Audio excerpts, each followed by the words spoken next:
Karatsi yung babae, yan. Karatsi. Ito yung sweater. Ito naman isa bone crusher. Right. Yan, bone crusher yan.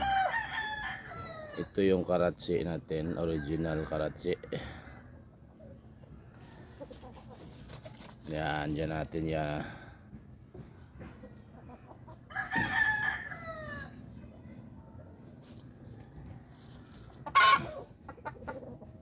Nangingitlog na rin.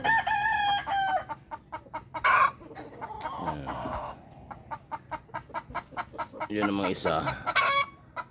Yun. Yan, bone crusher sweater din yun.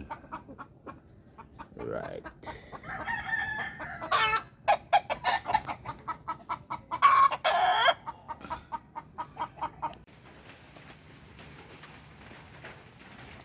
Yan, lumalapit na yung inahin. Dumadapo na siya sa dapuan ng broodcock natin, oh. Yan.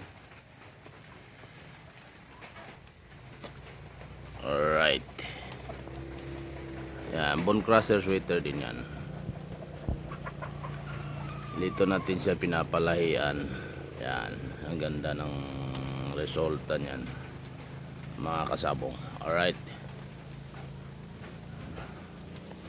Nariyan yung babae, pinakawalan natin, mas mainam kasi yung naka-alpas yung babae kaysa kinocord natin, no.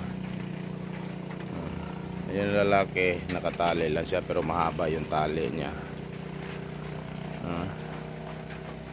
Ayan. Kaumpisa lang natin, no, nung mag-breeding ito. Ayan yung babae. Saka yung karatsi, no. Ito bone crusher ito eh.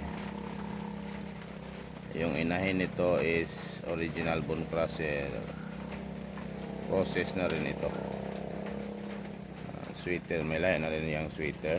Golden boy yung kanyang broodcock na. Ito naman sweater din, 5 key sweater. Alright. Pupunta tayo sa kabila.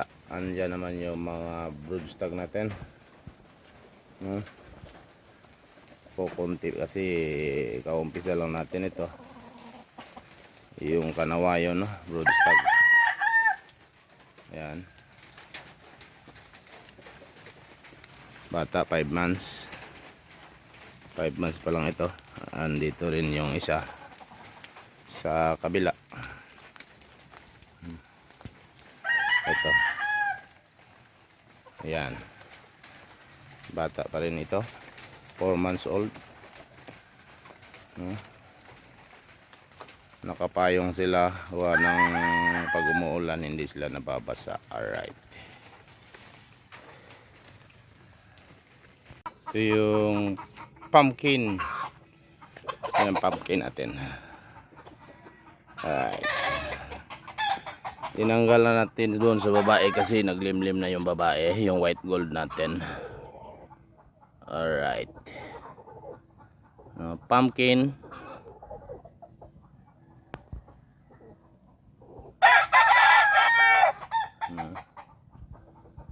Yan yung mga original color ng pumpkin. Bata pa ito. 7 months, mag-8 months pa lang. Alright. Ganda ng tindig niya, no. Cute. Yan. Pumpkin. Yung babae white gold, no. 13 ang itlog. Naglimlim na kaya tinanggal na natin siya. Pagkatapos natin popurgahin ito, kukondisyonin uli. Alright. So hanggang dyan lang muna yung ating update, mga kasabong. Alright. Abang-abang na lang tayo sa mga susunod natin na video. Maraming salamat. Thanks for watching mga kasabong. Bye bye.